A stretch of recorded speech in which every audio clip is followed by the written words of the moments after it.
Welcome back to the channel, everybody. We are heading into I believe it's week 10 of the NFL season.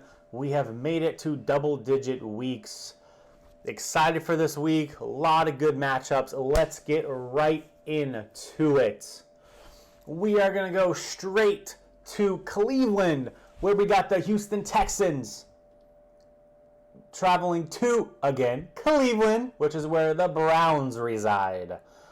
Houston coming off a really, they won. Anytime you win in the NFL, it's good.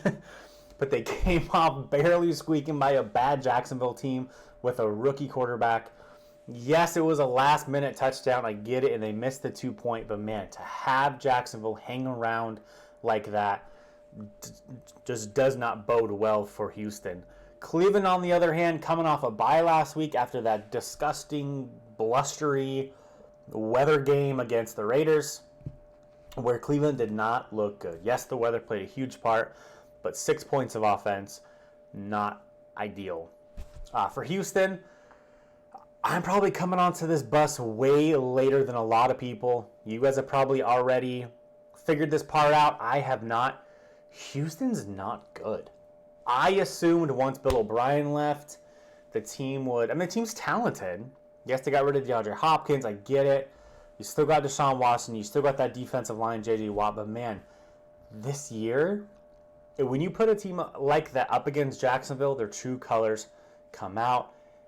And I know a lot of people, again, probably have already came to this conclusion. I'm just now coming to it. Houston is bad. They're a bad team. Bad team. For this game here, Houston and Cleveland, I actually did my weather forecast research for this game because I wasn't going to get weather screwed like a few weeks ago in a Cleveland game. 25 to 30 mile-an-hour wind gusts all game long for this one. I think this game's going to come down to running the ball. These two teams are polar opposite in that Houston does not run the ball very well. 31st in the league. Cleveland, on the other hand, 5th in the league. It does have one of the best the best rushing attacks in the NFL. I think that's what it's going to come down to. Cleveland is a 3.5-point favorite. The over-under is 48.5. In blustery conditions like this, I think Cleveland pounds the ball down the throats of the Houston Texans defense. I think that's the entire story of the game. I think there's going to be missed field goals. Throwing is going to be a disaster unless it's check-offs and dump-offs the whole entire game. Because of the weather, because of the rushing offense, and the bye week, I think Cleveland covers here, so I will be taking Cleveland minus the 3.5 points. And next up, we have to go to the NFC East. There is going to be a playoff team out of this division somehow, but we have to go to the division. It's going to be the Philadelphia Eagles traveling to New York to take on the football Giants. Philly, of course, coming off a bye, which is great for them. Everyone should be healthy. Miles Sanders should be back, which is a big boost for them. Yes, Boston Scott is great, but Miles Sanders is the guy that needs to carry the backfield load for the Eagles. Giants, of course, coming off their game against the Bucs, I believe was their last game. I didn't make a note of that, which is weird. But I think that the 2-point game against the Bucs, I think, is the last game that they played. On paper, a 2-point loss, it's great. So they should have a little bit of confidence. The problem with the Giants, they are 2-7, 2-0 against Washington, and 0-7 against everyone else. Unfortunately, they are not playing Washington today. Another NFC horrible game, but it should be an interesting one to bet if you're feeling froggy. The first matchup here, New York had this game won. The Eagles had to score 2 late touchdowns. Of course, that Boston Scott, I wouldn't say back shoulder, but kind of underthrown ball where he caught it and got right to the pylon to score to win. But it took the Eagles 2 late touchdowns to beat the Giants. And that was at home. So, brutal game. The last 4 games for the Giants, they have scored anywhere from 20 to 23 points. No more, no less. That's their sweet spot. That's where they've been. Their margins of victory or loss in those games, 1 by 3, lost by 2, lost by 1, won by 1. Say whatever you want. They keep the game close, but they're pretty predictable as to what's going to happen. Philly is again a 3.5-point favorite here. The over-under is 44.5, which I think is exactly where it needs to be. I think it's going to be the exact same game as the first time these guys met. Late TD, late field goal, something. Final drive to win the game. Philly, on paper, is the better team, but it is the NFC East. You never know.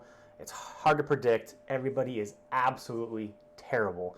Because of that, I am going to take the Giants here, plus 3.5, not to win, but to cover. I think it's going to be close again. Late, like I said, late, last possession, something. Don't know if the Giants will win, but I think they cover the 3.5 points here. All right, tale of two teams here as the Tampa Bay Buccaneers go to Carolina to face the CMC-less Panthers. The Bucs were absolutely embarrassed last week by the Saints at home, 38-3. Embarrassing, terrible loss inside the division. Just brutal. Carolina with CMC back put up a great fight against KC last week. They did ultimately lose that game, but I believe it was 33-31. Great game. Great game. Last week, we were incredibly excited about the return of Christian McCaffrey, and he's going to miss another week. He's hurt. Again. Brutal. He had 150 yards around their scrimmage, yards from scrimmage. Brutal. He's a completely different team. Carolina is a much, much different team with CMC in the lineup. They get him for one game, and they lose him again. Sources are saying this is not going to be a big loss. It's not going to be multiple weeks, 5-6 weeks, but it is. He is out this week where they really, really needed him to try and get a win. And it's going to be brutal for Carolina. We saw how they play without him. They're going to have to try it again. Tampa Bay, after they have 3 losses. After their first 2 losses, they rebounded with a 14-point win against Carolina and then a 28-point drumming of the Green Bay Packers. When the Bucs lose, they get pissed. Brady gets pissed. They should have everyone back again. They should have Godwin, Miller, Gronk is fine.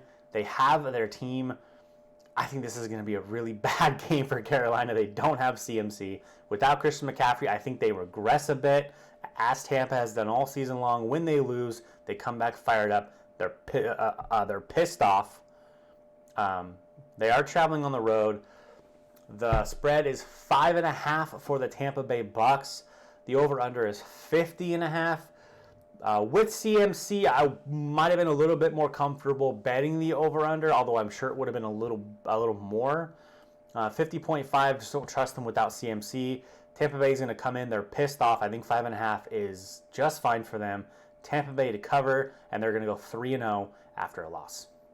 For the next game, we are heading to Detroit, where the Washington football team will take on the Detroit Lions. Washington last week, after that brutal injury to Allen, brutal injury, Alex Smith stepped in, did the best that he could, made a valiant comeback effort in the fourth quarter that evidently fell short. Detroit, on the other hand, and their terrible rush defense was Dalvin and could not put the brakes on Dalvin Cook at all. And that was the story of that game, which I'm pretty sure is what we predicted. Not hard to predict, but Dalvin Cook was going to run all the way through the Detroit Lions, and that's exactly what he did. Same story with most of the NFC East teams, as Washington has 2 wins against within the division, and they are 0-4 against the rest of the team, the rest of the league. Looking at stats, though, it's pretty interesting, and I'll kind of go into it later, but they have the number 1 pass defense in the league, the Redskins. Yards per game, that's crazy. Like, just seeing that, baffling. But we'll talk about that in a second. Detroit allows 30 points per game, and they allow 150 rushing yards per game. On paper, both of these teams are not good. Detroit gets a little bit of the edge because they're not in the NFC East. Sorry, that's just how it works. But both these teams statistically are not good. On paper, not good. Washington is 0-3 on the road this year. Detroit, conversely, is 0-3 at home. Something has to give. One of those zeros are going to turn into a 1. With that number 1 pass defense with the Washington football team, I think it's a little bit inflated from playing within their own division. They've played 4 games, I believe 3 or 4 games within their own division, and then they've played Lamar Jackson, which you and I both know. Lamar does not throw 40 attempts a game. He's not going to have 300 yards passing. He sticks around the high 100s, low 200s. So 4 or 5 of the Washington football team's games have been against just bad passing teams or just bad teams, period. I think that's why that number is a little bit inflated. A decent passing offense does just fine against this team, and I think that's what Stafford has. Not incredible, but TJ Hawkinson, he's got his receivers. I think they're going to find the holes, and that's going to be the difference in this game. The over/under the spread is 4.5 for the Detroit Lions. As of this recording, there are no over/unders posted for this game yet. So I have no clue what the over/under is. Whatever it is, I don't think I'd feel comfortable betting it. This game as a whole, I'm not really comfortable betting. But with it being 4.5, being at home, decent passing offense is doing pretty well against this Washington secondary, although they are number 1. Tends to produce results. So I'm going to go on that. Alex Smith, a full game. We'll see how he goes. I'm pretty interested to see. But I'm going to take the Lions minus 4.5 here, assuming that their passing offense can do what other good passing offenses has done against Washington this year. Now we head to Lambeau Field, where the Jacksonville Jaguars will take on the Green Bay Packers. Rookie Josh Luton, I still have not figured it out yet. A pretty decent game last week. We talked about it a few games earlier. Missed the 2-point conversion. Not really a mobile quarterback, but ran in for the score they needed late. But they did miss the 2-point and inevitably lost that game against Houston. Conversely, Green Bay got back on track with an absolute killing of the horrible, hapless, and injured San Francisco 49ers. Did exactly what they were supposed to do against the team that is brutalized like that. Green Bay was my dead-to-me team last week. A couple weeks ago, they screwed me, so I skip them week. I don't care who they're playing. It doesn't really matter. I don't bet them. I don't do anything. I skip them. They're dead to me. Green Bay is alive to me this week. They've been in punishment. They've done their time. They did their crime, and they took their week. They took it just fine. And now they're back. And I'm excited because this is a really bad Jacksonville team. It's Green Bay at home in very, very, very cold weather. Not snow, but very cold weather. Jacksonville's still a disaster. They showed pretty well against a bad Houston team, but I don't think it's going to show up here. Green Bay still has their top offense. Their defense did struggle against Dalvin a few weeks ago. That's why they were dead to me in the first place. But other than that, they played well. The first half they stuck with them, and they just couldn't stop the run. That's what killed them. Jacksonville is 31st in total yards allowed, and they allow 31 points per game. Not ideal. The spread for this game is 13.5 for Green Bay. The over-under is 50. In any circumstance, double-digit spreads scare me. They're hard to kind of follow through with. And outside of it being cold, the wind is going to be crazy in Green Bay as well, being around 30 miles an hour. The entire game is what's forecasted. So I expect this game to be a blowout, kind of like the Packers and 49ers were. Take out the fourth quarter comeback, the garbage TDs, and that game was an absolute blowout. I'm a 13.5, like I said, double digits kind of scared me. So instead, over under 50. I'm actually going to take the under here because of the weather. I'm going to assume the wind plays a big factor. I'm going to assume Green Bay kind of goes up big. Rodgers just pulled in the fourth quarter. I have a feeling it's going to be a game like that. I don't think Jacksonville scores very much at all. And if they do, well, then I guess I'll lose the bet. But I think over under 50 points, 38-3, 38-7, a game like that is kind of what I'm expecting. I'm taking the under. I'm not taking the double-digit spreads that tend to screw me. Under it is 50. Now we head to another interesting game, one that's pretty beneficial to my fandom. The Buffalo Bills will travel across the country to go to Glendale and face the Arizona Cardinals. Last week, Buffalo did exactly what they should have done against a terrible, terrible Seattle defense. I know, but I'm a realist. Our defense sucks. Buffalo did exactly what they were supposed to do. Move the ball at will, especially through the air. Scored 44 points. Exactly what they should do. Arizona's defense is not that great. They allowed Miami to come back in the fourth quarter to beat them last week. A pretty good game up until then. Throughout, but they allowed Miami to come back. Traditionally, Arizona has a pretty good defense. This year, I think they're regressing a bit, and I think it's starting to show when they're playing decent offenses. I believe this game has a classic shootout written all over it. Both teams have playmakers on both sides of the ball, or on offense. Both teams have average defenses. They're not going to step up and pitch a shutout. Not the Arizona of old, and absolutely not Buffalo. We know about Kyler's ability on his feet, of course, can extend plays, can rush for 100 yards a game, no problem. Josh Allen is not as dynamic, but he can move as well. He can get out of the pocket, and he can burn you with his feet as well, which is going to be really, really tough. Both these teams are going to have to contain the quarterback, keep them in the pocket, especially Buffalo. They're going to have to find some sort of a spy for Kyler Murray, or he's going to run all over them. The spread is 2.5 for the Cardinals. The over-under is 56.5.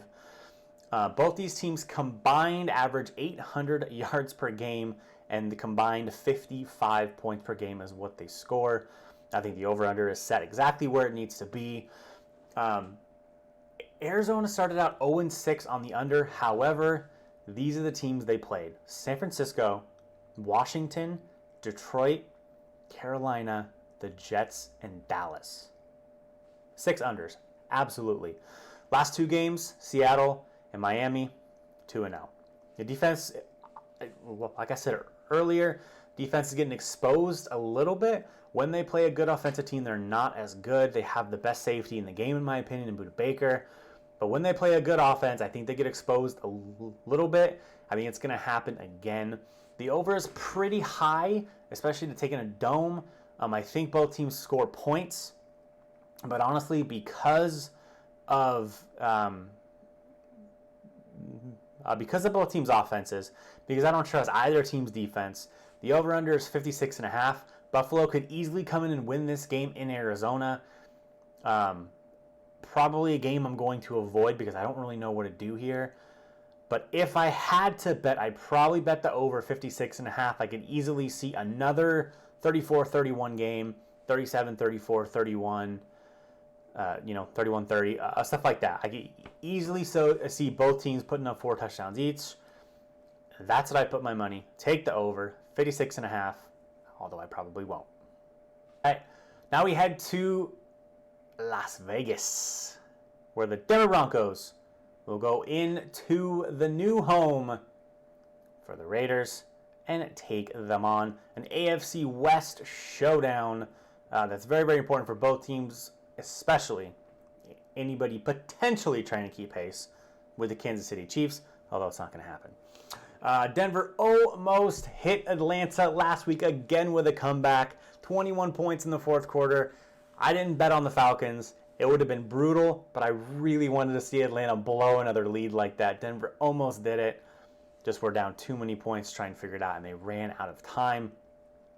Las Vegas played a great game last week in San Diego and shook off a last-minute touchdown by the Chargers, last second touchdown, mind you, by the Chargers that was correctly called incomplete as the ball hit the ground.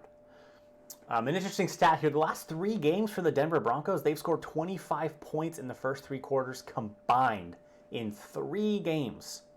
The fourth quarter, 49 points.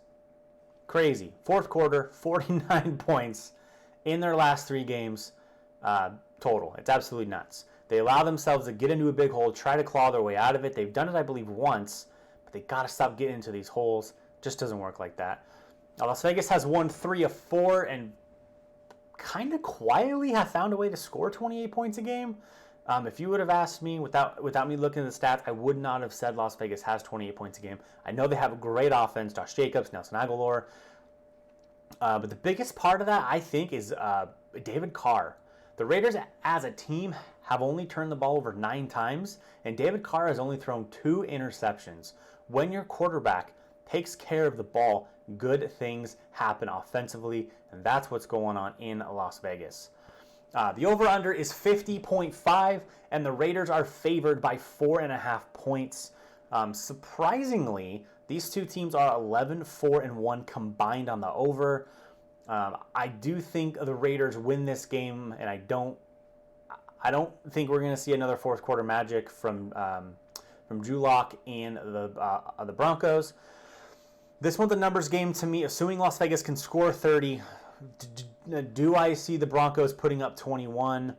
I actually don't see it. I see them getting in a hole again, not being able to claw through the fourth quarter comeback. This time, the 4.5, I'd be comfortable with 2, but I'm trusting that the Denver Bronco offense cannot score points and does not have the fourth quarter magic for the 4th game in a row. So I will take the under 50.5, and the Raiders defense is going to hold them. All right, we just talked about the Raiders and the Chargers last week. Now we're going to talk about the Chargers this week, going into Miami to play the Miami Dolphins and Tua. As we just discussed, I'm not going to go over it again, the Chargers with a heartbreaking loss last week. Miami played efficient football last week. They didn't make a ton of mistakes. It kept them in the ball game, where again they came back in the fourth quarter to win the game against Arizona. So, we're going to continue to talk about it with the Chargers. Same thing, another loss, another game that they lose, but keep it within 1 possession, and the 5th straight over. This team allows a lot of points, they score a lot of points, and they just can't find that last little burst to get the win. Conversely, Miami has won 4 straight. Tua's 2-0. I think they're indoctrinating him into this offense very well. They're not putting too much pressure on him. He's not making a ton of mistakes. He's just being the leader of that team and keeping them in ball games, keeping them with the energy, and just leading the team. Exactly what he needs to do. Not try to do too much. Not a ton of pressure. I think Miami's doing a really, really good job with Tua thus far. The over-under, 48.5.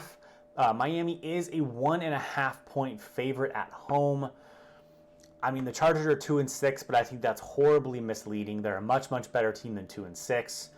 They just, like I said, a bunch of losses in 1 possession. They're keeping it close. They just can't finish it out.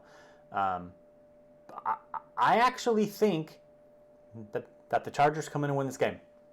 I do.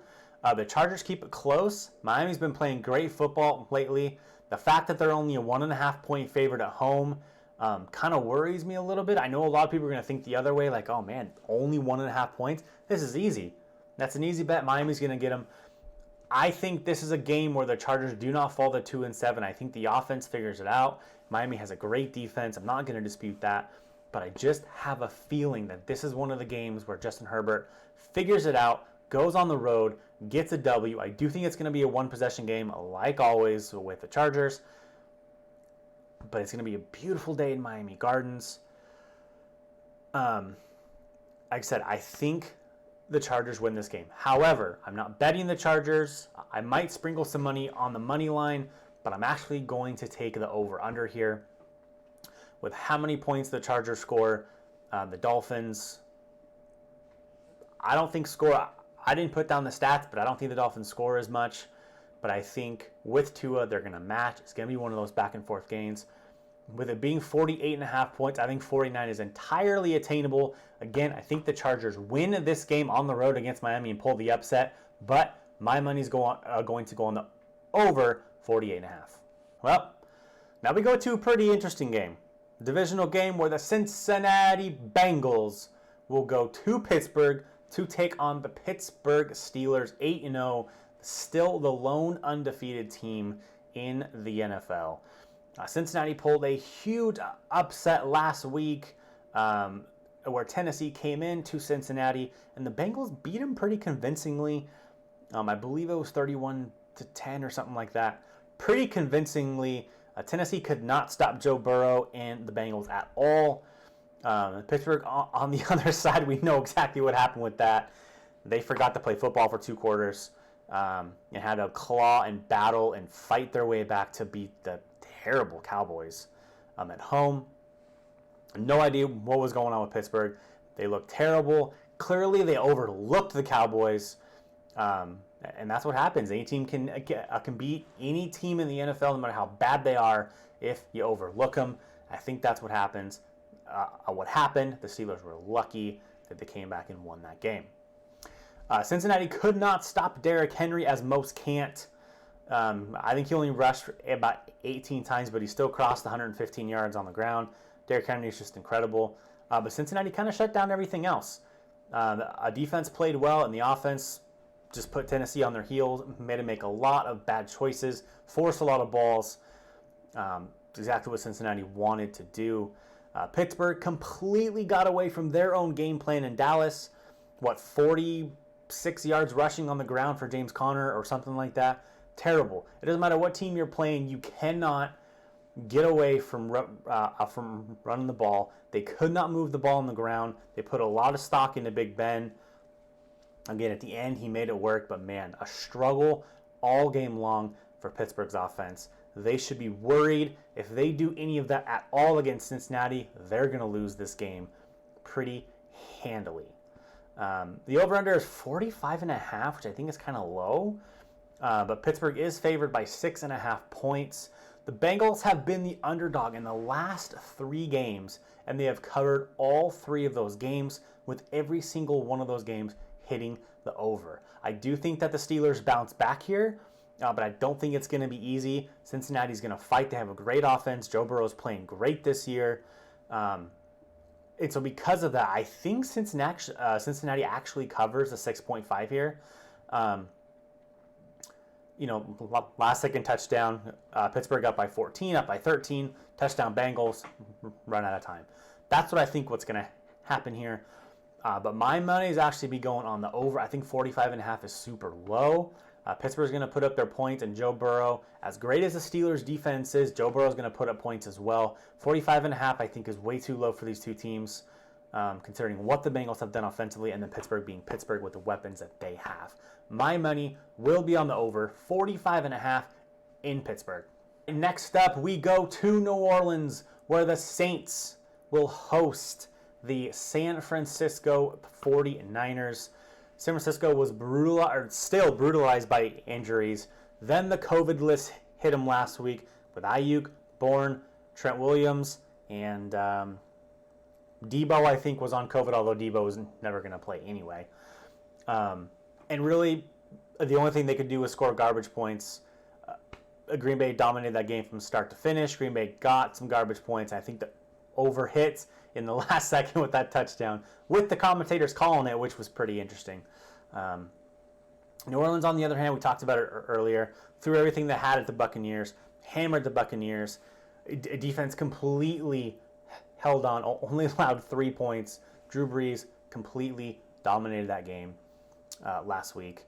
San Francisco will get some help back this week. Brandon Ayuk is back. Trent Williams is back. They're off the COVID list. Bourne was put back on the COVID list from what I read on Monday.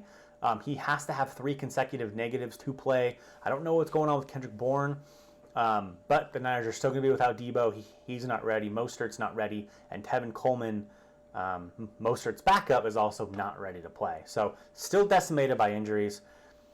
New Orleans gets to go back home after a huge win in Tampa. Their top 4 scoring offense. A pretty good defense, 3rd in yards per game, 2nd in rush allowed per game. The Niners are still a giant mess, and it's super unfortunate. I'm a Seahawks fan. I don't like the 49ers at all, but it's just not fun when their whole team is decimated by injuries and COVID and all this.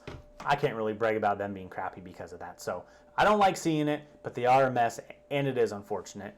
New Orleans, on the other hand, is firing on absolutely all cylinders right now. They're playing at home, and they're just going to be too much. I mean, again, I hate as a Hawks fan that injuries are playing such a big part to San Francisco's failures right now. But it is what it is. I think they get blown out again. I love that it's not a double-digit spread right now because that makes me happy. They do have to win by double digits. But the spread is 9.5 for the Saints. The over-under is 48.5. Again, I think the Saints are hitting on offense or hitting on defense. The Niners are still a disaster. I just don't see this game being close. I'm taking the Saints minus 9.5. All right, now we go. Now we go to the NFC West, baby, where my Hawks will travel to Los Angeles to play the LA Rams. I hate this matchup. We always don't play well against the Rams, so it's going to be interesting to see what happens. Last week against Buffalo, my Seahawks allowed 1,648 million yards against the Buffalo Bills and pretty much allowed them to do whatever they wanted. Barely had pressure on Allen, allowed the receivers to do whatever they want. They tried man, they tried zone, it didn't work. Buffalo manhandled that defense. The Rams had a much-needed bye last week after struggling against Miami. I do think that was kind of a fluke for the Rams, but they got a much-needed bye to kind of let that one go, get some work in, and get back to business here. Not much to say about Seattle than what we've already said. They're exactly who everyone thought they were. They're who I think they are. They can score, but they can't stop anything. They have the worst defense. When it's all said and done, I believe we're going to have the worst defense in the history of the NFL. I mean, it's week 10, and I don't see anything changing. Our entire success comes down to whether Russell Wilson and this team can control the turnovers. If we can, we're going to be successful overall. But if we turn the ball over, we're in trouble, and that's exactly what's happened in our losses this year. We turn the ball over, we get in trouble. The Rams run the ball really, really well. But like every other team that game plans for the Hawks, I don't think they need to. I think Jared Goff is going to find every hole possible in this secondary. They're gonna need to run the ball like they can. I think they're going to find exactly what they need to in that secondary, take advantage of it, just like Buffalo did.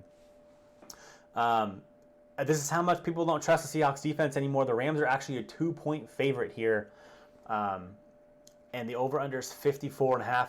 I'm not upset with the 2-point favorite. One, they're at home. Two, you have no idea which Seattle team you're going to get offensively.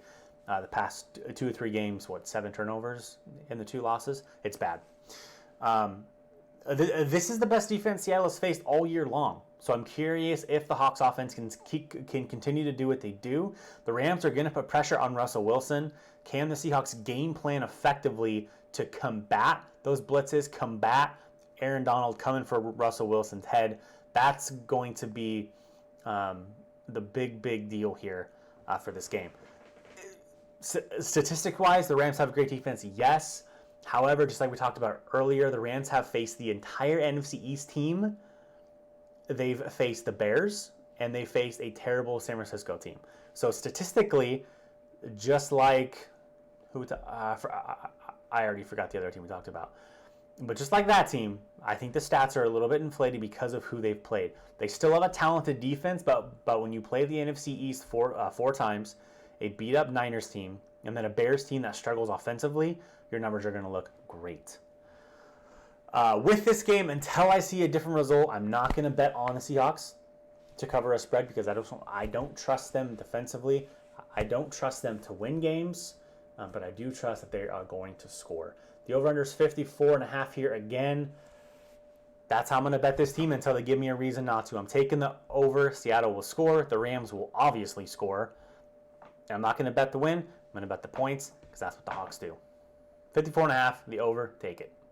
2 games to go here. This game will take the Baltimore Ravens and Lamar Jackson on the road to face Cam Newton and the New England Patriots. Last week, Baltimore struggled against a very good Indianapolis Colts defense, but they found a way in the fourth quarter to score the points they needed to get the win.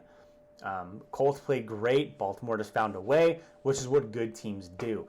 New England, on the other hand, continued to look awful, and they had to make their own comeback in the fourth quarter to beat the terrible Jets. Brutal Patriots team. They had to make a comeback. I didn't like it. They did it, but it did not look good. Baltimore, as we all know, has a great defense. It's a number one on the ground. Oh, wait, a great offense, not defense. I'm sorry. Not what I was supposed to say. Baltimore has a great offense. They're number one on the ground, but at some point they have to give Lamar the reins a little bit more. I think that is their downside here. When games get close or they start to get down a little bit, they're not letting Lamar run loose. And I don't mean run loose. I mean, they're not giving him the keys to make some passes, be that guy. They hand the ball off a lot.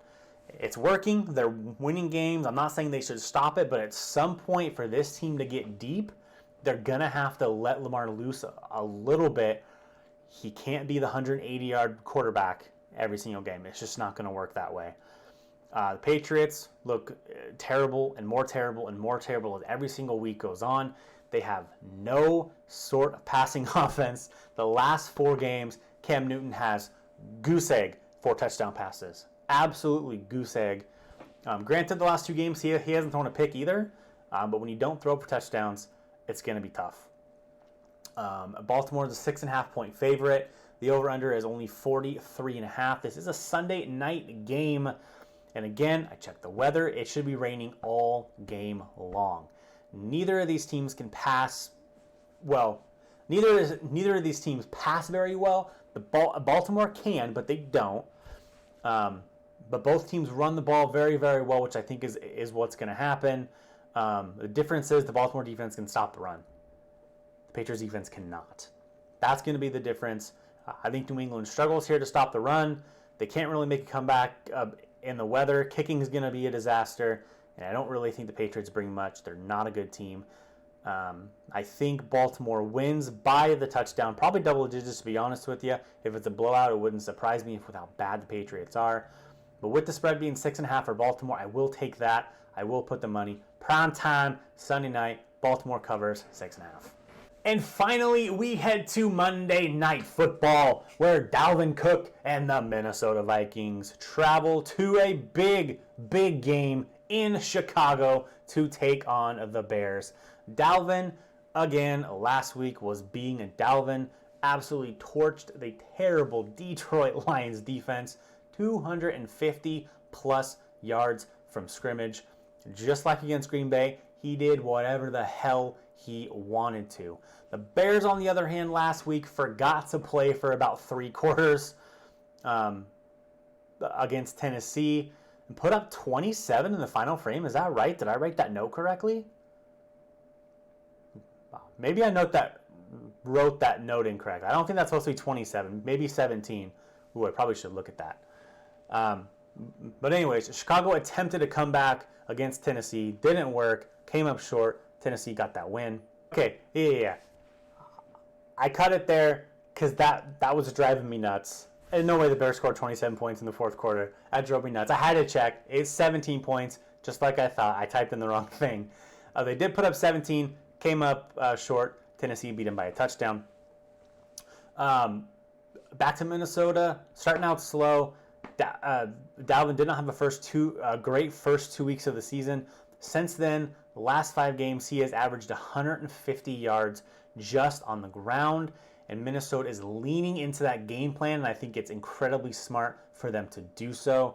The Bears continue to struggle offensively lately with with 20 points being a really hard number for the Bears to hit the past 5 games. They've gotten there a couple times, but 20 points seems to be their kryptonite.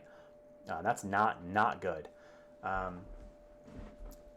In saying that, the Vikings defense is 30th in pass yards, and they've allowed 30 points per game. Yes, they've played better as of late, but Chicago is not going to be shut out here. His Vikings defense is just not that good. With the way Dalvin's running the ball, I expect that to continue. No disrespect at all to the Bears defense, but that's how good I think Dalvin Cook is. Minnesota is going to find a way to give him the ball in space. Even if that's out of the backfield, they're going to get the ball in their best players' hands, and that's how I think Minnesota is going to move the ball and put up points. A game that includes the Chicago Bears, especially with the way their defense is playing this year, I would typically bet the under. However, with the way Dalvin Cook and the Vikings are playing, add in the fact that the Vikings defense overall is not that great. With this being only 43.5, I think the Bears find the 20 points here, minimum, and I think the Vikings putting up 24 is not going to be hard. Might be some other combination, but I think 43.5 with how these teams are playing, I think is too low. I'm taking the over. 43.5 for the Monday night game, Vikings, Bears. Thank you so much for watching my Week 10 NFL video. I appreciate you. Again, let me know in the comments what bets that you made, what you agree with, what you disagree with. Let me know your bet slips, what you guys are putting your money on, who you are putting your faith in this week. Hit that like, hit that subscribe. In the description, you got my Twitter and my Twitch live stream page. Go show some love there. Guys, I appreciate you. Let me know what you think. We will see you next week for Week 11. Until then, make some money. Peace.